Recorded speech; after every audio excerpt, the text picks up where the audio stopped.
నమస్తే తెలుగు వన్ న్యూస్కి స్వాగతం. శంకర వెంకటేశ్వరరావు గారు ప్రముఖ రాజకీయ సామాజిక పరిశీలకులు ఉన్నారు మనతో. నమస్కారం సువర నమస్కారం గారు. గోపి గారు, బాగున్నారా? సువర గారు మొన్న బ్రహ్మాండంగా ఉన్నామండి. మీరు బాగున్నారు కదా, సంతోషం. మొన్న ప్రొఫెసర్ హరగోపాల్ గారు మాట్లాడింది నిన్నటికి నిన్న మాజీ ఐఏఎస్ ఆయన ఈఏఎస్ శర్మ చంద్రబాబుకి లేఖ రాసింది. 60,000 కోట్ల రూపాయలు అమరావతిలోనే పెడితే ఎట్లా, మిగతా ప్రాంతాల పరిస్థితి ఏంటి? హరగోపాల్ గారు కూడా సేమ్ అదే పరిస్థితి. అమరావతిలోనే కేంద్రీకృతం చేస్తే హైదరాబాద్ విషయంలో చేసిన తప్పే మళ్ళీ ఇంకోసారి చేసినట్టు అవుతుంది కదా. అంటే ఒక భాష మాట్లాడే వ్యక్తులు అని చెప్పి ఒక రాష్ట్రం అని ఇస్తే సమపాలన లేకపోతే సమ ప్రాధాన్యత లేకపోతే ఆ లేకపోవడం వల్లే కదా ఆంధ్ర తెలంగాణ విభజనవాదం వచ్చింది. ఇప్పుడు అమరావతిలో పెట్టడం వల్ల కూడా మిగతా ప్రాంతాల మధ్య అలాంటి భావన వచ్చే అవకాశం ఉంది. అమరావతిలోనే మొత్తం మోహరించొద్దు, వికేంద్రీకరించండి అనేది ఆయన అభిప్రాయంగా కనపడుతుంది. అంటే ఇది అన్ని పేపర్లో వచ్చిందా లేకపోతే ఒక పత్రికలోనే వచ్చిందా? సాక్షి ఇంటర్వ్యూ చేసిందట ఆయన ఏదో రాయలసీమ ప్రోగ్రామ్ వెళితే. అప్పుడు అది మీడియాలో మొత్తంలోకి రాలేదు. ఇప్పుడు మీరు ఉచ్చరించిన పత్రిక యొక్క శాంక్టిటీ అనేది లేదు. అది ఒక అసాంఘికమైన సంఘ వ్యతిరేకమైన జర్నలిజం ముసుగులో నడుస్తున్నటువంటి ఒక కరపత్రిక. అది దానికి ఆ పత్రికలో వచ్చిన భాషకి, మాటలకి, వ్యాసాలకి, వార్తలకి విలువ ఇవ్వాల్సిన అవసరం లేదు. నాకు హరగోపాల్ గారి మీద నా విలువ, గౌరవం ఉంది, నమ్మకం ఉంది. ఆయన నిజంగా మాట్లాడి ఉన్నారా లేకపోతే వీళ్ళు వక్రీకరించి ఆయన భాషని వీళ్ళు ఒక్కరి భాష్యాలతో మాట్లాడారా అనేది ఒకటి సరి చేసుకోవాల్సింది ఉంది. ఎందుకంటే ఇప్పుడు ఎక్కువగా హరగోపాల్ గారు కనుక నిజంగా అది మాట్లాడి ఉంటే నేను మాట్లాడేది వర్తిస్తుంది. లేకపోతే అది కనుక ఆయన మాట్లాడకపోతే నేను మాట్లాడేది వర్తించదు. ఓకే, ఇది మాత్రం గుర్తుపెట్టుకోవాలి. వారికి కూడా ఒకవేళ చూస్తే హరగోపాల్ గారు కూడా వేరే అనుకోకుండా ఉండటం కోసం. ఒకవేళ కనుక ఆయన కనుక అది మాట్లాడింది కరెక్టే ఉంటే, ఆయన నిజంగానే మాట్లాడి ఉంటే దానికి నా స్పందన ఈ రకంగా ఉంటుంది. ఇప్పుడు ఆయన పౌర హక్కులు, మానవ హక్కులు, రాజ్యాంగ హక్కుల గురించి మాట్లాడే మనిషి. ఆయన ఉమ్మడి ఆంధ్రప్రదేశ్గా ఉన్నప్పుడు తెలంగాణ నష్టపోతుంది, దోపిడీకి గురవుతుంది, ఆంధ్ర పాలకులు దోషేసుకుంటున్నారని చెప్పిన వాయిస్లో ఆయన కూడా ఒకళ్ళు.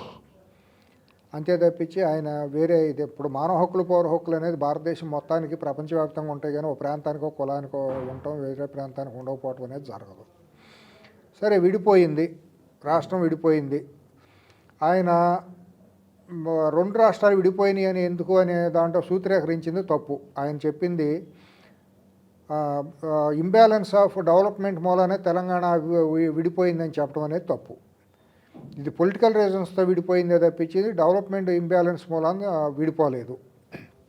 ఎందుకంటే 2 రాష్ట్రాలు, ఆంధ్ర రాష్ట్రం, తెలంగాణ కలిసిన తర్వాత అభివృద్ధి అనేది హైదరాబాదే జరిగింది కానీ ఆంధ్రప్రదేశ్లో జరగలేదు. ఇంబ్యాలెన్స్ ఎక్కడా జరగల. ఇంబ్యాలెన్స్ అంటే తెలంగాణలోనే ఎక్కువ జరిగి ఇంబ్యాలెన్స్ అయింది కానీ ఆంధ్ర వాళ్ళు మొత్తం అది తీసుకెళ్ళిపోయి ఆంధ్రాలో దోషేసుకుని పెట్టడం మూలన ఇంబ్యాలెన్స్ అనేది జరగలేదు. ఇది బేసిక్గా ఫండమెంటల్ రూల్. ఎందుకంటే హైదరాబాద్ చుట్టుపక్కల కేంద్ర సంస్థలన్నీ కూడా కేంద్రీకరించబడినాయి. మొత్తం అంతా డెవలప్మెంట్ అంతా కూడా ఇప్పుడు బిహెచ్ఏలో, హెచ్ఎంటీ, ఈసీఏలో రకరకాల కేంద్ర సంస్థలు, డిఫెన్స్ ఆర్గనైజేషన్స్, ఇటువంటి అన్నీ కూడా ఎన్నో సంస్థలు మొత్తం హైదరాబాద్లోనే ఉండే కానీ తీసుకెళ్ళిపోయి ఆంధ్ర పాలకులు ఇక్కడ ఉండటం మూలన విశాఖపట్నంలోనో లేకపోతే విజయవాడలోనో నెల్లూరులోనో పెట్టుకోవాలి. ఆంధ్రప్రదేశ్లో మొత్తం సంపద అంతా తీసుకొచ్చి హైదరాబాద్లోనే గుమ్మరించుకున్నారు. ఇంకోటి, విశాఖపట్నంలో డాక్ యార్డ్ ఎందుకు వచ్చింది అని అంటే నౌకా పరిశ్రమ అక్కడ పక్కన సముద్రం ఉంది కాబట్టి అక్కడే ఉండాలి కాబట్టి అక్కడే కట్టారు. అంతకుమించి హైదరాబాద్లో కట్టడానికి అవకాశం లేదు, లేకపోతే విజయవాడలోనో, రాయలసీమ, కర్నూలులోనో, అనంతపూర్లో కట్టే అవకాశం ఉండదు. కాబట్టి కృష్ణపట్నం పోర్ట్ ఎందుకు కడతారు? సముద్ర నౌకా ఇది పోర్ట్ అనేది సముద్రం ఒడ్డునే ఉండాలి. అనంతపూర్లోనో, పులివెందులోనో కడతానికి వీలు లేదు కదా. కృష్ణపట్నం ఇవన్నీ కూడాను. స్టీల్ ప్లాంట్ ఎందుకు పెట్టారు విశాఖపట్నంలో? స్టీల్ ప్లాంట్ కోల్ అనేది ఇంపోర్ట్ చేసుకుంటానికి, ఎగుమతులు చేయడానికి పోర్టు దగ్గరగా ఉండగలరు కాబట్టి అక్కడ కట్టారు. అంతకుమించి మీరు మొత్తం తీసుకుంటే పాత ఆంధ్రప్రదేశ్ మొత్తాన్ని, ఆంధ్ర రాష్ట్రాన్ని మొత్తాన్ని తీసుకుంటే ఏం డెవలప్ జరిగిందండి 70 ఏళ్లలో? అక్కడ ఆర్థర్ కాటన్ కట్టిన బ్యారేజీల మూలాన వ్యవసాయం అభివృద్ధి చెంది 25 లక్షల ఎకరాల అభివృద్ధిలోకి రావటం మూలాన పంటలోకి ఆ వచ్చిన పంట డబ్బు అంతా తీసుకెళ్ళిపోయి లేకపోతే విద్యా విధానంగా అభివృద్ధి చెందారు ప్రజలు. ఆ విద్య ద్వారా అభివృద్ధి చెందడం ద్వారా డాక్టర్లు లేకపోతే ఇంజనీరింగు రకరకాల ఆర్థికంగా వెసులుబాటు ఉండటం మూలాన వ్యాపారాల్లోకి సినిమాల్లోకి లేకపోతే రకరకాల వాటిలోకి వచ్చారు. అక్కడ వచ్చిన సంపద సృష్టి కూడా మళ్ళీ హైదరాబాద్లోనే పెట్టారు, కానీ తీసుకెళ్ళి ఎక్కడ సొంత వాళ్ళలో ఎక్కడ పెట్టలేదు కదా. ఇప్పుడు అక్కడ ఏమన్నా ఒక 1000 బెడ్ హాస్పిటల్ ఎక్కడన్నా ఉందా పోనీ? మొత్తం హాస్పిటల్ హెల్త్ అంతా హైదరాబాద్లోనే కాన్సన్ట్రేట్ అయ్యి ఉంది కదా. విశాఖపట్నంలో కేజీహెచ్ ఎప్పుడో ఉంది, గుంటూరుని ఎప్పుడో ఉంది, తిరుపతిలో ఉన్న హాస్పిటల్ ఎప్పటి నుంచో ఉంది. అంతమించి పెద్ద పెద్ద హాస్పిటల్, సూపర్ స్పెషాలిటీ హాస్పిటల్ ప్రభుత్వం ద్వారా కట్టినవి ఏమున్నాయని? రీసెర్చ్ సెంటర్లు ఏం పెట్టారు అక్కడ? ఏం జరిగినాయి అని అక్కడ ఈయన మాట్లాడతాడు. ఇంబ్యాలెన్స్ జరిగిందనేది ఆయన మాట్లాడింది తప్పు. వాళ్ళు వామపక్ష భావజాలంతో ఒక కుట్రపూరితంగా వ్యవహరించారు కాబట్టి ఆ రోజు ఒక భుజాన్ని కాశారు కాబట్టి ఈయన దాంట్లో కొమ్ము కాసిన వాళ్ళలో దాన్ని ఏమంటారంటే అన్యాయానికి కొమ్ము కాసిన వాళ్ళలో హరగోపాల్ గారు కూడా ఒకళ్ళు ఆ రోజు ఉండాళ్ళలో. సరే, అది అయిపోయింది, అది అయిపోయింది. ఇవాళ అప్పుడు అవమానం కూడా చేశారు. గుర్రపు టెంట్లో ఉండారు, గుర్రపు శాలలో పెట్టుకున్నారు ఆంధ్ర వాళ్ళు. మా హైదరాబాద్ వచ్చే వరకు వాళ్ళ క్యాపిటల్ కూడా లేదని చెప్పి అవహేళనగా మాట్లాడారు. 15 సంవత్సరాల పాటు ఉద్యమం సమయంలో ఆంధ్ర వాళ్ళని చాలా వ్యక్తిత్వ హననం చేస్తూ మాట్లాడారు. వీళ్ళందరూ కేసీఆర్ కుటుంబం మాట్లాడింది ఇదంతా ఒకటే భాష మాట్లాడారు. సరే, విడిపోయారు. ఆంధ్ర వాళ్ళు వెళ్ళిపోయి వాళ్ళు రాష్ట్రాన్ని వాళ్ళు డెవలప్ చేసుకుంటున్నారు. తెలంగాణ ప్రాంతంలో మహబూబ్ నగర్ ప్రాంతానికి చెందినటువంటి హరగోపాల్ గారికి ఆంధ్రప్రదేశ్లో ఏం జరుగుతుందని మాట్లాడాల్సిన అవసరం ఆయనకి లేదు. ఆయన ఏమన్నా ఆయన దీన్ని టైంని కానీ ఆయన తెలివితేటల్ని ఆయనకున్న ఎక్స్పర్టెన్సీని ఏమైనా స్వరాష్ట్రం కోసం పోరాడిన తెలంగాణ ప్రభుత్వానికి ఉపయోగించితే బాగుంటుంది. అలాగే అమరావతిలో ప్రాంతంలో అంటే ఆయన దాంట్లో మాట్లాడిన దాంట్లో ఆ ప్రాంతం వాళ్ళు ఆంధ్ర ప్రాంతం వాళ్ళు అడిగారు కాబట్టి అమరావతి అనే మాట అని అంటున్నారు. నాకు తెలిసి విజయవాడ గుంటూరు ప్రజలు ఎవరో కూడా అమరావతి మాకు కావాలని ఎవరు అడగలేదు.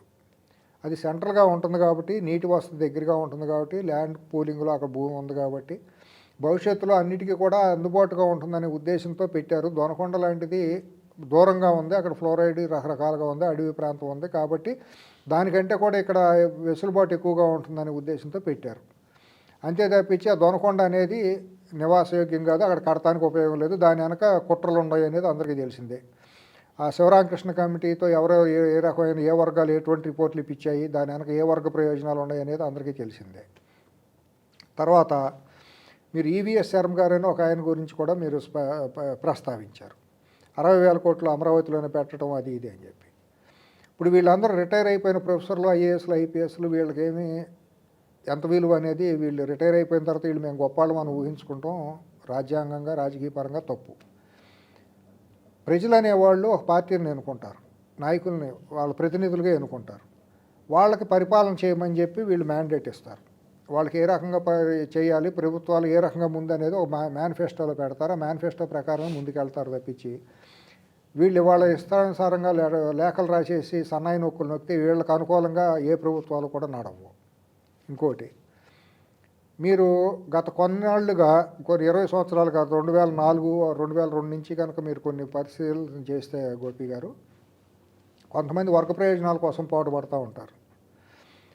వాళ్ళకి వైఎస్ రాజశేఖర రెడ్డి ఉన్నంతకాలం ఇప్పుడు ఈ మాట్లాడే మేధావుల ముసుగులో ఉన్న వర్గాలన్నిటికీ కూడా రాజశేఖర రెడ్డి దేవుళ్ళు అంటాడు.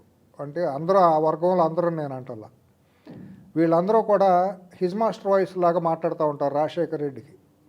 రాజశేఖర రెడ్డి పోయిన తర్వాత, చంద్రబాబు నాయుడు గారు ముఖ్యమంత్రి అయిన తర్వాత, రాజశేఖర రెడ్డి గారు పోయిన తర్వాత మళ్ళీ ఈ హిజ్ మాస్టర్ వాయిస్లు అందరూ కూడా మళ్ళీ ఇటు అప్పుడు తెలంగాణ ఉద్యమం గురించి రాజశేఖర రెడ్డి ఉన్న 5 సంవత్సరాలు నోరెత్తల. ఆయన పోయిన తర్వాత మళ్ళీ సన్నాయి నొక్కులు నొక్కారు, రకరకాలు అయిపోయింది, రాష్ట్రం విడిపోయింది. విడిపోయిన తర్వాత మళ్ళీ ఇదే వర్గం చంద్రబాబు నాయుడు గారు ముఖ్యమంత్రి అయినప్పుడు 14-19 మధ్య కంటగింపుకు అయిపోయి ఇష్టానుసారం మాట్లాడారు, అవాకులు చవాకులు మాట్లాడారు. అక్కడ అమరావతిని ముందుకెళ్లకుండా చేశారు, రకరకాల లేఖలు రాశారు, రకరకాలుగా చేశారు. పింక్ డైమండ్ను సృష్టించింది ఇదే వర్గం. ఎన్నో చేశారు, మతం ముసుగులు ఇవన్నీ చేశారు.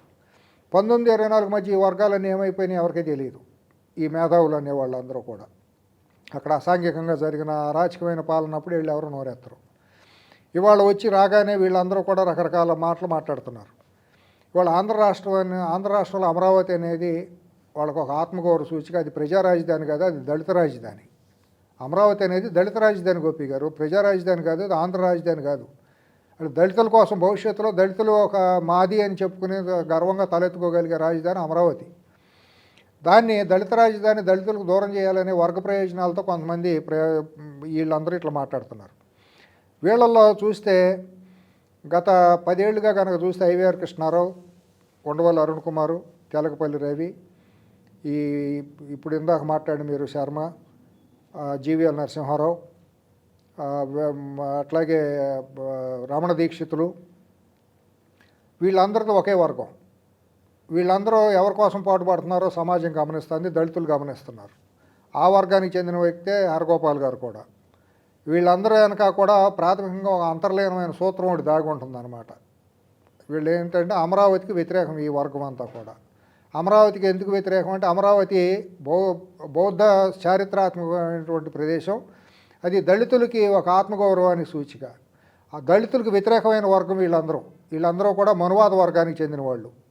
కాబట్టి వీళ్ళందరూ దీని కుట్రను గమనించాల్సిన బాధ్యత ఇవాళ బహుజనుల మీద, ఆంధ్రప్రదేశ్కి చెందిన బహుజనుల మీద ఉంది. దీన్ని చాలా తీవ్రంగా గమనించాల్సిన పరిస్థితి వస్తుంది. దాన్ని ఎట్లా జస్టిఫై చేస్తారు? అంతే, అక్కడ ఏంటంటే బౌద్ధ మతానికి కనుక ఊపిరిలు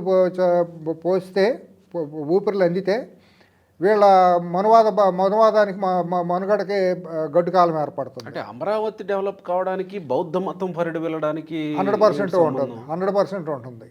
కాబట్టి వాళ్ళు ఎందుకంటే వాళ్ళ మనవాదాన్ని బలపరచుకోవడం కోసం ఈ రకమైన కుట్రలకు అంటే రాజధానిగా అక్కడ బౌద్ధం కూడా అభివృద్ధి చెందుతుంది. కాబట్టి దాని వెనక ఈ వర్గ ప్రయోజనాలు ఇబ్బంది ఉంటాయి. కాబట్టి ఈ కుట్రలు, ఈ కుతంత్రాలు, ఈ కడుపు మాటలు మాట్లాడుతున్నారు. ఒక దేశానికైనా ఒక రాష్ట్రానికైనా సరే గోపి గారు, రాజధాని అనేది ఒక ఐకానిక్ సింబల్. మీరు ఎక్కడి నుంచి వచ్చారంటే రాజధాని గురించి చెప్పుకుని గర్వించే ఇది ఉంటుంది సహజం, ప్రపంచవ్యాప్తంగా ఉండేది. అవును కదా. ఒక మహిళకు, భారతదేశంలో ఒక మహిళకి ముఖం మీద బొట్టు అనేది, నుదుటి బొట్టు అంత నిండుదానాన్ని తీసుకొస్తుంది. నుదుటి బొట్టు లాంటిది రాజధాని అవుతుంది. వాళ్ళు ఆంధ్రులు విడిపోయిన తర్వాత వాళ్ళు చాలా ప్రపంచంలో గర్వించదగ్గ ఒక రాజధాని కట్టుకోవాలనే తపంతో కట్టుకుంటున్నారు. వీళ్ళకి ఎందుకు కడుపుమంట? వీళ్ళందరూ ఎందుకు వైఎస్ కుటుంబానికి ఏజెంట్లుగా మారిపోయి మాట్లాడుతున్నారు అనిపించే పరిస్థితి వాళ్ళ ప్రజలు అనుకుంటున్నారు. అది నిజంగా అనిపిస్తుంది కూడా. ఇందాక మనం మెన్షన్ చేసిన మేధావుల ముసుగులో ఉండే వీళ్ళందరూ కూడా వైఎస్ కుటుంబానికి ఏజెంట్లుగా మారిపోయారు. అమరావతిని నాశనం చేసే ప్రయత్నాల్లో భాగంగా వీళ్ళు ప్రతి చోట వీలైనంత సందర్భాల్లో వీళ్ళు కుట్రలు చేస్తున్నారు, విషం గొక్కుతున్నారు. అంటే వైసీపీ ప్రభుత్వంలో ఉన్నప్పుడు ఏమైతే చెప్పిందో అమరావతి మీద ఇప్పుడు వీళ్ళు చెబుతున్నారు, వీళ్ళ ద్వారా చెప్పిస్తారు. వీళ్ళ ద్వారా చెప్పించి మేధావులు చెప్పారనే ముసుగులో వీళ్ళ భుజాల మీద తుపాకులు పెడతారు. రేపొద్దున దళిత వర్గాన్ని మిస్లీడ్ చేసే పరిస్థితి చేస్తారు, సమాజాన్ని మిస్లీడ్ చేసే పరిస్థితి చేస్తారు. ఎందుకంటే వీళ్ళే దురదృష్టవశాత్తు ఏంటంటే భారతదేశంలో అనాదిగా చరిత్రలో ఏంటంటే మేధావులు ఎవరంటే ఈ వర్గం నుంచి వచ్చిన వాళ్ళని మేధావులుగా గుర్తించడం అనేది శోచనీయంగా మారింది. ఇంక ఇతర వర్గాలు ఎవరైనా చదువుకుంటే వాళ్ళ మేధావులు అనేది ఎక్కడ గుర్తింపు ఉండదు అనమాట. కవులు, కళాకారులు, ప్రొఫెసర్లు అందరూ కూడా ఈ వర్గం నుంచి వచ్చిన వాళ్ళు మాట్లాడితేనే శంకులో పోతే తీర్థమైనట్టు వినపడతా ఉంటుందన్నమాట. వేదాల్లో కానివ్వండి, పురాణాల భాష్యాలన్నీ కూడా ఇతరులు మాట్లాడింది బూతులుగా ఉంటుంది. ఈ వర్గం నుంచి మాట్లాడితే మాత్రం వినసొంపుగా ఉంటుంది. ప్రజలు కూడా నిజమేనేమో అనిపిస్తారు. దొన్న ఏంటంటే నిజమే, ఆయన చెప్పారు కదా నిజమే, ఈయన ఉంటుంది, దోణి ఎక్కడ కట్టారని అంటారు అనమాట. అంటే మీరు వర్గానికి దాన్ని పొలమడం 100% సమంజసం. నా వ్యక్తిగత అభిప్రాయం ఇది. నేను అందరిని అంటలా. వీళ్ళలో 90 మంది నిబద్ధతగా ఉన్నవాళ్ళు ఉన్నారు, వాళ్ళు దేశం కోసం అంకితభావంతో ఉండేవాళ్ళు ఉంటారు. మేధావుల ముసుగులో చేసే కుట్ర రాజకీయాల గురించి నేను ప్రస్తావించదలుచుకున్నాను. దాంట్లోంచి నేను ఎండగట్టదలుచుకున్న వర్గాలని నా వ్యక్తిగత నాకున్న విశ్లేషణ నాకు అనిపించింది. వ్యక్తుల్ని అనడం వ్యక్తుల్ని అంటారు, మీరు వర్గం గురించి వర్గ పోరాటం ఇది. దీంట్లో క్లాస్ పోరాటమే కనపడుతుంది నాకు. వీళ్ళందరూ మాట్లాడే భాష చూస్తుంటే 60,000 కోట్ల రూపాయలు అమరావతిలో పెడుతున్నారంటే నీకు వచ్చి నెప్పిందయ్యా, నువ్వెవరు మాట్లాడటానికి? 6 లక్షల కోట్లు పెడతారు. ఎక్కడ పెట్టాలి 60,000 కోట్లు? విశాఖపట్నంలో పెడతారా, తిరుపతిలో పెడతారా, రాయలసీమలో పెడతారా? రాజధానిలోనే పెడతారు. రాజధాని అభివృద్ధి చెందిన తర్వాతే నా పలానా రాజధాని నాకు చూసిన తర్వాత ఇతర ప్రాంతాల వాళ్ళందరూ అట్రాక్ట్ అవుతారు ఇన్వెస్ట్మెంట్కి. అక్కడ ఐకానిక్ బిల్డింగులు చూసి అక్కడ అభివృద్ధి చూసిన తర్వాత రాష్ట్రం అభివృద్ధి చెందుతుంది, బ్రహ్మాండంగా ఉంది, మేము వెళ్తే పలానా చోటకి ఒక రోల్ మోడల్ లాంటి ప్లేస్కి వెళ్ళామని చెప్పుకున్న తర్వాత ఇతర రాష్ట్రాల్లో ఇతర ప్రాంతాలకు వెళ్తాయి. అంతే తప్పించి మీరెవరు సన్నాయి నొక్కులకి, మీరెవరు దిశానిర్దేశం చేయడానికి ప్రభుత్వాన్ని ఎన్నుకుంది ప్రజలు మెజారిటీ ఇచ్చి. వాళ్ళు మ్యాండేట్ ఇచ్చారు, వాళ్ళకి మేనిఫెస్టోని నమ్మారు, ప్రజలు ఓట్లు వేశారు. మీరెవరు విషబీజాలు నాటి ఇట్లా విష ప్రచారం చేయడానికి? ఇంకా ఆయన హరగోపాల్ గారు రాయలసీమ వెనకబడింది అనే మాట మాట్లాడారని ఇందాక మీరు అన్నారు. రాయలసీమ ఏ రకంగా వెనకబడిందో చెప్పగలరా? ఇవాళ 70 సంవత్సరాల రాజకీయంలో ముఖ్యమంత్రులు అందరూ ఎక్కడి నుంచి వచ్చారు? అదే అంటున్నారు ఆయన. రాజకీయ ప్రాబల్యం, డబ్బు అంతా కోస్తా ప్రాంతంలో ఉంది కాబట్టి డబ్బు ఎక్కడ ఉంది కోస్తా ప్రాంతంలో? వచ్చిన ముఖ్యమంత్రులంతా అటువైపే ప్రాధాన్యత ఇచ్చారు ఏమి తప్ప ఇచ్చారు ఇటువైపు చెప్పాలి. ఆయన మర్చిపోయారని ఆయన నిజమైన మేధావి అయితే ఆయన నిజమైన ఆయన గౌరవించి అందరం గౌరవిస్తున్నాం. ఆయన వచ్చి డిబేట్లో పార్టిసిపేట్ చేయాలి. ఏ రకమైన జస్టిఫికేషన్ ఇస్తారో నేను ఆయన ఆహ్వానిస్తున్నాను. ఆయన ఎప్పుడైనా అవకాశం ఇస్తే మాత్రం తప్పకుండా నేను ఆయనతో ముఖాముఖి చర్చకి బహిరంగ చర్చకి నేను సిద్ధం. ఏమో వీళ్ళు రాయలసీమ ముఖ్యమంత్రులు ఎత్తిపోసింది ఏముంది ఆంధ్ర కోస్తా తీర 9 జిల్లాలకి వాళ్ళ సొంత బతుకుతో వాళ్ళు బతికారు. కోస్తా 9 జిల్లాల వాళ్ళు ఇచ్చిన వనరులతో వాళ్ళు ఉపయోగించుకున్నారు, చదువుకున్నారు, విద్యలో వృద్ధికొచ్చారు, విదేశాలకు వెళ్ళారు, రకరకాలుగా వెళ్ళారు. ఇవాళ రాయలసీమను వెనకబడతానని గురి చేసింది రాయలసీమ నాయకులు కదా, తెలంగాణ నాయకులు ఏమైనా వెనకబాటుకు గురి చేశారా? చెన్నారెడ్డి గారు చేశారా? లేకపోతే బూరుగుల రామకృష్ణారావు గారు చేశారా? పివి నరసింహారావు గారు చేశారా? ఎన్టీ రామారావు గారు చేశారా? ఎవరు చేశారు? రాయలసీమను వెనకబడతానని చేసింది వాళ్ళ పాలకులే. పాలిగాళ్ళు అంటే వాళ్ళందరూ పాలకులు ఎవరు దోసుకుంది? ఎక్కడ దోసుకున్నారు? వాళ్ళకి స్వాభిమానం ఉండాలి కదా రాయలసీమ నాయకులకి. మరి వాళ్ళు దోసుకున్న డబ్బు అంతా ఎక్కడ పెట్టుకున్నారు? అక్కడ ఎందుకు అభివృద్ధి చేసుకోలేకపోయారు వాళ్ళందరూ? ఏం నొప్పి వచ్చిందని మొత్తం తెలుగు గంగ పేరుతో డబ్బులన్నీ ఎక్కడికి పోయినాయి? హంద్రీనేవో పేరుతో కాంట్రాక్టర్లు అందరూ ఎవరు ఇది చేసుకున్నారు? ఎవరు జేబుల్లోకి వెళ్ళి బైరైటీస్ గనుల పేరుతో దోసుకున్న డబ్బు అంతా ఎవరు దోసుకున్నారు? ఏ ప్రాంతం వాళ్ళు దోసుకున్నారు? ఆంధ్ర వాళ్ళు వెళ్ళి దోసుకున్నారా? ఇప్పుడు కియా ప్లాంట్ గొప్పది వచ్చింది, ఎక్కడికి వచ్చింది? ఇవాళ మొత్తం అంతా రాయలసీమ వెనకబడింది అని చెప్పే వాళ్ళకి అక్కడ ఏం వెనకబడతానం ఉందో చెప్పాలి వీళ్ళందరూ కూడా. ఆంధ్రప్రదేశ్ ఆంధ్రప్రదేశ్ అంటే కోస్తా తీరం ఏ రకంగా అభివృద్ధి చెందిందో చెప్పాలి వీళ్ళందరూ కూడా. వీళ్ళు దీన్ని చేస్తున్నారు, విభజించి పాలించాలని చెప్పి మళ్ళీ కుట్రలు చేస్తున్నారు. ఒకవేళ నిజంగా రాయలసీమ వాళ్ళు కనుక వెనకబడతానం ఉంది అని అనుకుంటే నిరభ్యంతరంగా విడిపోవచ్చు. కాదంటే ఎవరు వాళ్ళు 9 జిల్లాల వాళ్ళు ఆహ్వానిస్తున్నారు. 9 జిల్లాల వాళ్ళు 4 జిల్లాల వాళ్ళు విడిపోయి ప్రత్యేక రాష్ట్రం అవుతానంటే ఎవరు కాదంటానికి సిద్ధంగా లేరు. వీళ్ళెవరు బయట నుంచి వెళ్ళిపోయి విషబీజాలు నాటి ఉత్తరాంధ్ర ఉత్తరాంధ్ర వాళ్ళు ఏమైనా ప్రజలు రోడ్డుకి ఎక్కారా? మేము వెనకబడతాను ఉంది, మాకు పెట్టుబడులు రావట్లేదు, 60,000 కోట్లు అమరావతికి ఎట్ట పెడతారని ఉత్తరాంధ్ర ప్రజలు ఏమైనా రోడ్డు ఎక్కి అడిగారు? ఈవీఎస్ శర్మని ఏమైనా అడిగారా నువ్వు లెటర్ రాయమని? రాయలసీమ వెనకబడతానని గురైపోయింది, మమ్మల్ని దోపిడీకి గురవుతున్నారు రాయలసీమ ప్రజలు వచ్చేమన్నా హరగోపాల్ గారిని లేకపోతే ఈ తెలకపల్లి రవి గారిని వీళ్ళందరినీ ఏమన్నా అడిగారా? ప్రజలు ఏమన్నా రోడ్డు ఎక్కారా? ఈ మేధావులందరూ రకరకాల మేధావులు ముసుగులో ఉండే అనాకణిగాళ్ళందరూ తిరుపతిలోని అక్కడ సాధన సమితులని మీటింగులు పెడుతున్నారు. ఎందుకు రాష్ట్ర సాధన సమితి పెట్టుకోండి, రాయలసీమ రాష్ట్ర సాధన సమితిని పెట్టుకోండి. కాదంది ఎవరు? మీకు ఎందుకంత ఇది మీకు అంత స్వాభిమానం మీకు ఆత్మగౌరవం ఉన్నప్పుడు విడిపోండి, 4 జిల్లాలు కలిపేసి విడిపోండి, మీరు బాగుపడండి. మీ నీళ్ళు మీరు తీసుకోండి, కృష్ణాజీ నుంచి వచ్చే నీళ్లు. కాదంది ఎవరు? అంటే దోసుకునేదేమో మీరు. మేము వెనుకబడ్డాము, మమ్మల్ని గుర్తుంచుకోండి అని ప్రభుత్వాలకు విజ్ఞప్తి చేస్తే ఏం వెనకబడ్డారు అంటారా? ఏం వెనకబడ్డారని? విడిపోండి అంటే ఏం వెనకబడ్డారని? దోసుకున్నప్పుడు ఎక్కడ పోయారు వీళ్ళందరూ? ఈ మేధావులందరూ ఎక్కడ ఏ కలుగులో పడుకున్నారు? 1,00,000 కోట్ల అధికారాన్ని అడ్డం దోసుకున్నప్పుడు రాజశేఖర రెడ్డి ఎక్కడ పడుకున్నారు? వీళ్ళందరూ కొడుకొచ్చి రాష్ట్రాన్ని అనాశగా రాజశేఖర రెడ్డి కొడుకొచ్చి దుర్మార్గంగా మానవ హక్కుల హననం చేస్తా అన్నిటినీ గనుల్ని మొత్తం పంచిపోతాలని ఓడిసిపెట్టేసి దోసుకున్నప్పుడు ఎక్కడికి వెళ్ళారు ఈ మేధావులు? ఆ రోజు నోరులు ఎందుకు ఎత్తలేదు? 5 ఏళ్ల పాటు అభివృద్ధి లేకుండా, ఒక కంపెనీ లేకుండా ఉన్న కంపెనీ అమర్ రాజా లాంటి కంపెనీలు అన్నింటినీ రాష్ట్రం నుంచి దాటిచ్చేశారు. జాకీ లాంటి కంపెనీలను అక్కడ పెట్టకుండా చేశారు. అప్పుడు వీళ్ళందరూ నోట్లు ఏం పెట్టుకున్నారు? నోళ్ళు పడిపోయిన వీళ్ళకి. ఇవాళ ఆత్మగౌరవం బయటకు వచ్చిందా? వీళ్ళకి స్వాభిమానం ఇవాళ వచ్చిందా? రాష్ట్రం ఇవాళ ప్రాంతం ఇవాళ వచ్చిందా? వీళ్ళకి గుర్తుకొచ్చిందా? అంత ఆత్మగౌరవం అంత స్వాభిమానం ఉన్నప్పుడు విడిపోండి. కాదంతా ఎవరు అడ్డం పడ్డారా? ఆంధ్ర వాళ్ళు ఎవరిని అడ్డం పడ్డారా? మీ రాజధాని మీరు కట్టుకోండి. ఇవాళ సన్నాయి నొక్కులు నొక్కి మీ ఇష్టానుసారం విషబీజాలు నాటుతారా? ఇప్పుడు ఇంకేదో ప్రయత్నం జరుగుతుందంటారా? 100% జరుగుతుంది దీని వెనక ఇప్పుడు వర్గ ప్రయోజనాలే జరుగుతున్నాయి. వైఎస్ కుటుంబానికి ఏజెంట్లుగా మారిన వాళ్ళు, దళారీలుగా మారిన వాళ్ళు వేసే ఎంగిలి బిస్కెట్లకు కక్కుర్తిపడే వాళ్ళందరూ చేసే దుర్మార్గమైన ప్రచారం ఇదంతా కూడా. వీళ్ళకి వచ్చే నష్టం ఏముంది? అమరావతి అభివృద్ధి చెందుతుందండి, 100% అభివృద్ధి చెందుతుంది. తెలుసుగా ప్రజలు చాలా చిత్తశుద్ధి కలగాలి. ప్రజలు ఎప్పుడో రోడ్డు మీదకి వస్తారు. రాయలసీమ వాళ్ళు కనుక కుట్ర రాజకీయాలు కనుక చేస్తే కొంతమంది రాయలసీమలో చాలామంది బాధపడుతున్నారు, అందరూ కాదు. కొన్ని కుటుంబాలు ఎవరైతే అధికార మాదంతో గంగవీరులు ఎత్తిపోతున్నాయో అధికారం పోయి ఈ పాలిగాళ్ళ రాజ్యంలాగా ఎవరైతే ఇన్నాళ్ళు దోసుకుంటాం మొదలెట్టారో వనరుల్ని ప్రజలను అడ్డం పెట్టుకుని వాళ్ళందరికీ కూడా పుట్టగతులు లేకుండా పోయే పరిస్థితి వచ్చింది. కాబట్టి వీళ్ళందరినీ ముందు పెట్టుకుని వీళ్ళ ద్వారా మాట్లాడించే ప్రయత్నాలు జరుగుతున్నాయి అనేది ప్రజలు అనుకుంటున్నారు.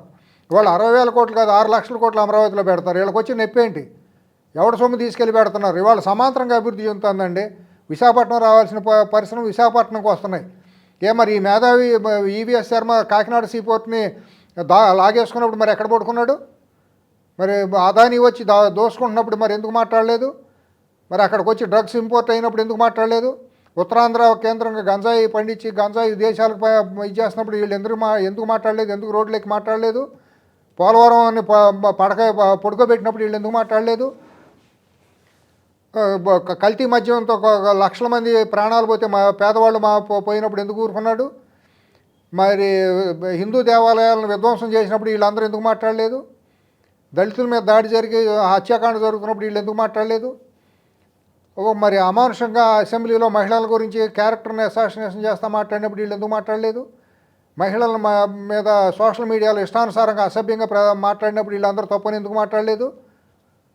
వీళ్ళందరూ ఎవరు ప్రశ్నించరా? ఇవాళ వచ్చేసి మీరు ఇష్టానుసారం విషప్రచారం చేస్తారా? మీరు ఒక మెలకనుతో ఇట్లా ప్రవర్తిస్తారా? రైట్.